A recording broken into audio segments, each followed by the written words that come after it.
અમારી કોઈ તાકાત કે અમારી કોઈ એવી શક્તિ નથી, પણ મગન બાબા અમને બધી વાત કરતા, મયારામ બાપુ, કાનદાસ બાપુ, નારાયણ બાપુ, આવા બધા મહાપુરુષો બાપુ, ભજનાનંદી પુરુષો જેને કહેવાય, એવા માણસો ભેગા બેઠા છે ને એની ભેગું અમારે જ્યારે બે અવાર મળે અને એના પાછળ અમારે જ્યારે કંઈક ગાવાનું મળે ત્યારે અમને એમ થાય કે અમારી કંઈક લખ્યું હોય છે તો જ અમારે એની પાસે બે ગાણા ગાવાનો મોકો મળ્યો હોય, બાકી તો મરી જવાનું. બાપુ કાગ બાપુને લખવું પડે કે મીઠે ભરેલા માનવી જેથી જગ છોડીને જાય તેથી કાગા એની કાણ્યો ઘરે ઘરે મંડાય. હારો માણા વયો જાય ને પછી ભલે આપણા ગામનો ન હોય, આપણો હગો ન હોય, આપણો પાડોશી ન હોય, પણ એવો માણા દુનિયા છોડીને જાય ને તેથી હૃદયમાં હબાકો આવે ઘરે માણા જેવો માણા વયો ગયો. ભલા જીવન એનું નામ છે.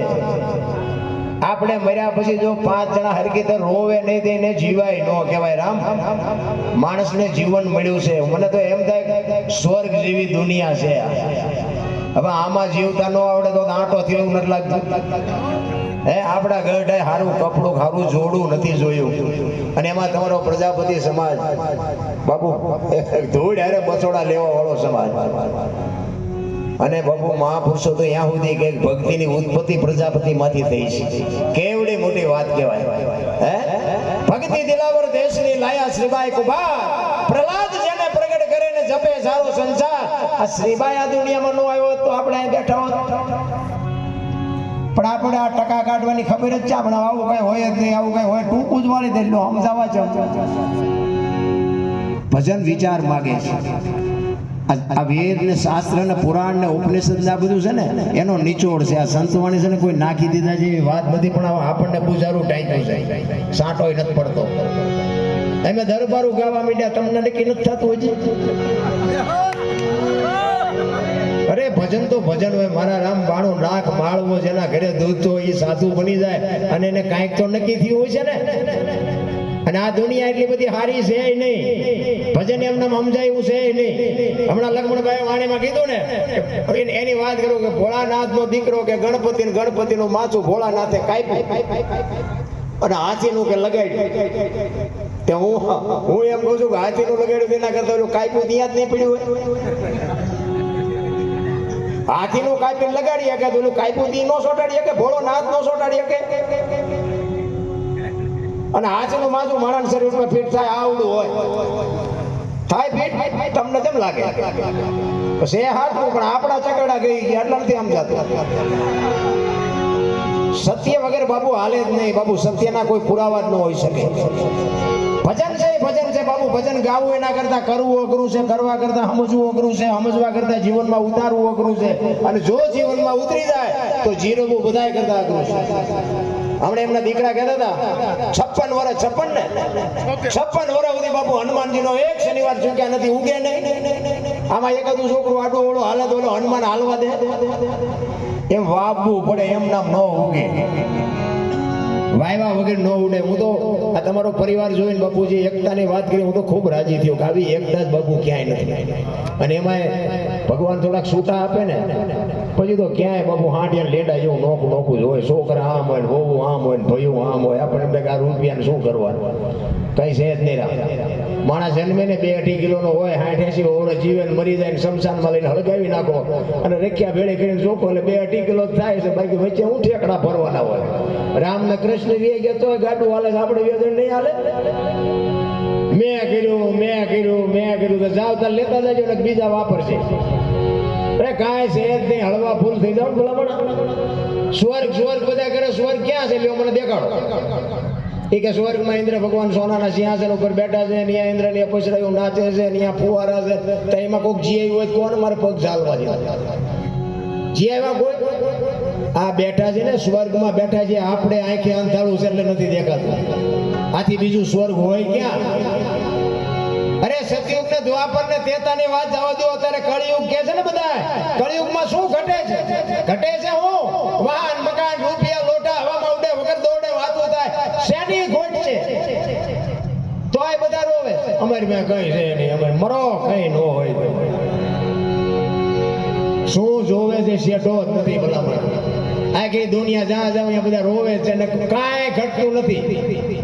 કાગળિયા વીણતા હોય એની પાસે તરી 1000 મોબાઈલ છે. મને તો જ્યારે એમ થાય માર પડ્યું જીવે એવું આવ્યું ને કાંઈ, પણ આમાં જીવતા ન આવડે તો આટો નથી થયો. અરે ભલામણા તમે જોવો તો ખરા, આપણા ગરડાએ સારું ખાવા નથી મળ્યું. ભલામણા આપણે તો છોકરા કાજુ બદામની ઓગેટ કરે, બોલો આપણને પાર્લે નથી ચડ્યું તોય રોવે. જ્યાં જાવ ત્યાં રોવે. એક જણા પાસે જાય કે પૈસા નથી, ધાપું ભરવું હતું. બીજા પાસે જાય કે ડોબું વિયાણું દોવા નથી દેતું.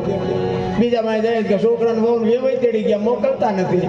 બીજા પાસે જાવ તો કે છોકરાને પોલીસ વાળા લઈ ગયા જામીન ચડતા નથી. આપણે ક્યાં રોવું? આખી દુનિયા રોવે જ છે. હરીને મેળવવા દાસી જીવન રોવે, જેઠીરામ રોવે, મીરા રોવે, નરસિંહ રોવે, દાસ સવો રોવે. મારા બાપ તે મારા બનાવ્યા, જો અમને તારી આભા ન થાય તો અમારો અવતાર ભોગવ્યો જાય. પણ કોને પીડા છે? વેદના જ નથી. હાકડીમાં આવો હનુમાન ચાલીસા ચાલુ કરો, હનુમાનને ન ખબર હોય, જિંદગીમાં નથી બોલ્યો. એ આવે રોજનો રિયાઝ હોવો જોઈએ. એટલે મહાપુરુષોએ કીધું, એક ઘડી હાથી મેં પુનિયા તુલસી સંગત સાથ કે કટે કોટે અપરાધ. 24 કલાકમાં કાંઈક કરજો અને ઈ તમારી મારી હારે આવવાનું છે, બાકી કાંઈ છે નહીં. જીવન મળ્યું છે ને હલકા ફૂલ થઈ જાય, કોઈની માથે કાંઈ છે જ નહીં. આ તો લઈ ફરે છે. કોની માથે વજન નાખ્યો? મેં હું હતો મકાન બનાવ્યું, હું હતો કારખાનું બનાવ્યું, હું હતો આમ હતું, હું હતો આમ હતું. કાંઈ છે નહીં. ઠેકડા ભરવાની કોઈ જરૂરત નથી. નકર આ દુનિયામાં કીડીથી માંડીને હાથી સુધી તમે જુઓ 84 લાખ યોની છે એવું કહે છે. આપણે કાંઈ ગણવી નથી. આમાં બહુ ઊંડું ન ઉતરવું, ઉપર બધું હાલ્યું જવું, બસ ભગવાનના ભરોસે. આમાં ઊંડા ઉતરો તો બીડીઓ ઠૂઠા વીણતા થઈ જાય એવું છે. એટલે બહુ ઊંડું ન ઉતરવું. પણ સદગુરુ માથે હોય ને તો બાપુ મેળ પડી જાય એવી વાત છે. આ બધું મફત. એમનામાં હું જેવું નથી. એક વાણી કહે છે ને કે પેલા મેં જન્મ્યા પછી જન્મા બડા ભાઈ, ધામધૂમથી મારા બાપા જન્મ્યા પછી જન્મી માં. વાહ ભાંગી નાખે કે નહીં કહો? પેલા હું જન્મો, પછી મારા મોટા ભાઈ, પછી મારા બાપા ને પછી મારી માં. આવું હોય? અમે કહે છે કે હોય. હવે તમને નો આમ જાય તમારો પ્રશ્ન છે. આના માટે સદગુરુ જોવે. આ નિશાળીમાં કોઈ ભણાવતું નથી. સદગુરુની શાન એટલા માટે જોવે. એક વાણી કહે ને, રામ કિસી કો મારે ને એસો પાપી નહીં હે રામ, આપે આપ મર જાતે કરતે કુડે કામ. એ કે રામ કોઈ મારતો નથી. રાવણ ને વાલી ને આ બધાને કોને માર્યા? રામાયણ કહે, આપણે નથી કહેતા. પણ એ સાચું છે, નથી મારતો એ વાતે સાચી છે, મારે છે એ વાતે સાચી છે. આપણી સમજણ ઘટે છે. એની માટે સદગુરુ જોવે. અને આ દુનિયામાં છે ને બાપુ, આ તમારી પાસે તો આ બધા ભગવાનની દયાના એટલે બધા રૂપિયા છે ને, ત્યાંથી ઊંચું માથું કરીએ નથી હકવાના, ભજન કરવાના નથી, થવાના નથી. ઘણા તો પછી એમ કે ઓલામને કર્યું હતું ને, મગન બાપા વ્યા ગયા હતા તેમને વાંહે કર્યું હતું, આપણે કરવી. વાદે અમુક તો કરે છે. ખબર જ નથી શું કામ કરવું પડે છે. બાકી તમને અને મને બાપુ જીવન મળ્યું છે, આનંદ કરી લેવા જેવો જમાનો છે, સમય આનંદ કરે એવો છે. પણ જો આના આનંદ થઈ શકે તો, નકર બાકી તો દુનિયામાં જાનવર પૂજાય છે. હળદીના ઘાટ ઉપર રાણા પ્રતાપનો ઘોડો પૂજાય, સતાધારમાં પાડો પૂજાય, જમરાળામાં ભેંસ પૂજાય, કચ્છમાં દાદા મેકરણનો કૂતરો ને કથાડો પૂજાય, ગેબીનાથ બાપાને બાપુ બકરા પૂજાય. તમે જોવો તો ખરા. આપણું પાડોશી સારું નથી બોલતા, આપણે એમ ખારા કથાડા કરતા આપણે બે જ નથી. કાંઈક તો આપણું હોવું જોઈએ ને રામ. આપણે મર્યા પછી મેં કીધું એમ બાપુ, બેને જો હૃદયમાં હબાકો ન આવે તો એને જીવા કહેવાય. આપણે મર્યા પછી તો આખું ગામ લાપસી રાંધે, એ બલ્લા જઈ એને જીવા કહેવાય. અરે જીવન મળ્યું છે મારા રામ, અમૂલ્ય જીવન મળ્યું છે. મને તો એમ થાય સ્વર્ગ જેવી દુનિયા છે રામ. કોઈ થીગડા વાળું કપડું પહેર્યું હોય મને દેખાડો. 20 જોડી કપડા બોલો. જોડા તમે જુઓ તો 8-10 જોડી. રસોડાના જુદા, ઓસરીના જુદા, બહારના જુદા, બહાર ગામ જવાના જુદા, કામે જવાના જુદા. બોલો એક જોડીમાં 3 જણા હલવતા તોય ઘટે. અત્યારે આટલું ભગવાન આપ્યું ને, માણે ફાટલા પહેરવાનું ચાલુ કર્યું. ઓલા જીન્સ ઓલા કેવા કહેવાય, નાળિયેર જેવડા મોહાર આવ્યા જાય એવડા ફાંકા હોય. બોલો ઓલા જીન્સના પેન્ટ હોય ને, ફાટલા પહેરવાનું નીકળ્યા. એટલે આવા તો અમે પહેરતા જ ના, ખબર જ નહોતી કે આવો સમય આવશે. એમ હાઈસ્પીડ રાખત તો એમ નો પહેર.